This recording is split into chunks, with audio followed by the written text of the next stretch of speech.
Prosperity Index is a really innovative approach, and it's really different to the way people have traditionally done economic development strategies, where they've looked at things like GDP or they've looked at things like indices of multiple deprivation. We're building an inclusive economy strategy. So it's not about just making sure that the economy grows and a few people benefit.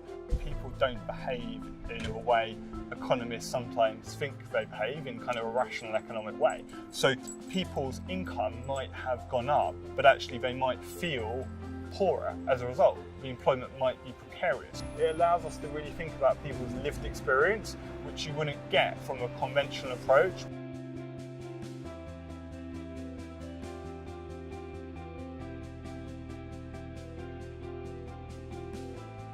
LRDC's used the Prosperity Index so far as part of the local plan consultation to help inform all of the data sets that are used to revise the local plan, and then we're hoping to integrate it within post-occupancy surveys. We didn't just want to ask about jobs, about just economic understanding, we also wanted to know more about community understanding and a sense of place and a sense of identity. One of the things that's really refreshing about the Prosperity Index is it recognises just how complicated these issues are around prosperity, and that to better understand it we really need to get to grips with the diversity of what lived experience at that local level is.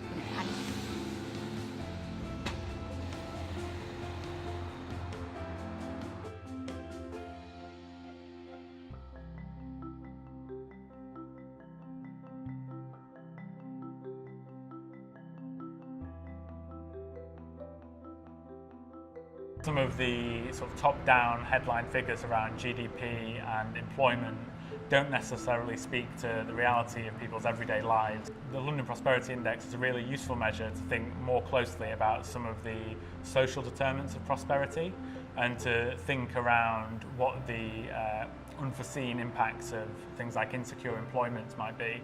As we were developing the plan, we found that the domains within it were a really useful way to organise all the data and information that was coming back from our research.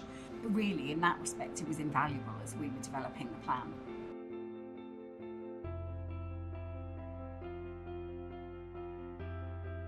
The Prosperity Index gave us some really local insight into the financial situation of residents within this smaller geographic area. We really got to understand how they were on low incomes, using payday loans, higher proportions of households claiming housing benefits.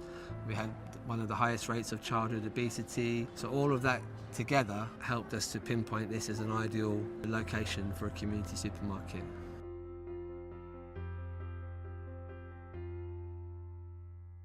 Community Food Clubs aims to reduce food poverty in the local area. We aim to work early with residents so that they can have food on the table for the family and also tackle the other issues that they may have.